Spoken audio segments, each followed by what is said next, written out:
From the street, it's very traditional. You know, you look at it and you don't know what's behind the front door, and then it slowly starts to reveal itself until the point where you do step in the space, and then it just kind of really starts to open up.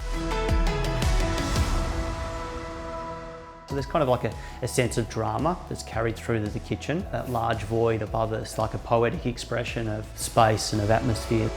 Marble splashback, 4.5 metre ceiling. We start to get that wonderful northern light into the heart of the home. So stepping down, you'll see that we've sunken the lounge so you get a view, so you can appreciate the light, watch the clouds, open up the doors and look out onto the courtyard. So part of the materiality choice throughout the whole project was really about how we start to work with light. Not only does the skylight let much needed natural light through the perforated stairs, but actually is operable. So it opens up and it's a doorway to a roof deck.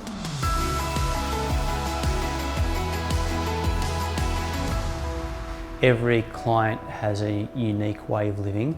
And so for us, I guess what we always try and do is work out the must-have and the wish list, and then challenge that as well. Because if we can do that, then we can kind of take the same amount of money, but turn it into great design.